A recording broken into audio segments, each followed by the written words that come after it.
Just as the Magi were guided by a shining star, Christians can rest assured that the light of Christ will guide them to a happy and meaningful life, Pope Francis said on the Feast of the Epiphany.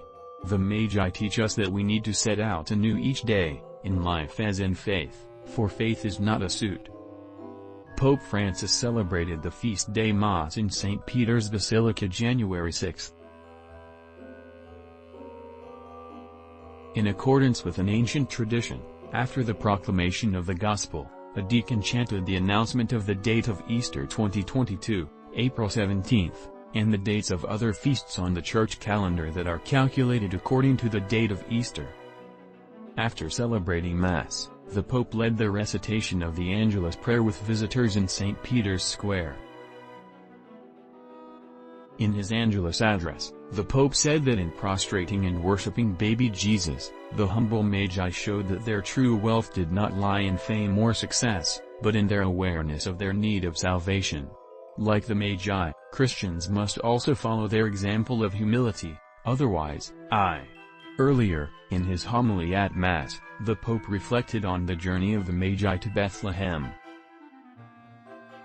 Although they had excellent reasons not to depart, having already attained knowledge and wealth, the three men let themselves be unsettled by the question of where the Messiah would be born.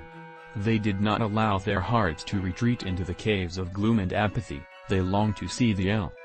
They were not content to trudge through life, but yearned for new and greater horizons. Their eyes were not fixed here below, they were windows open to the heavens. The spirit of healthy restlessness that led them on their journey, he explained, was born of a desire to seek something greater than themselves or what they possessed.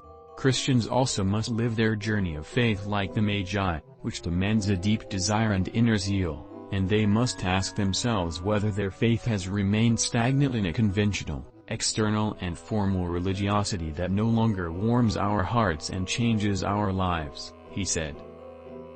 It is sad when a community of believers loses its desire and is content with maintenance rather than allowing itself to be startled by Jesus and by the explosive and unsettling joy of the gospel.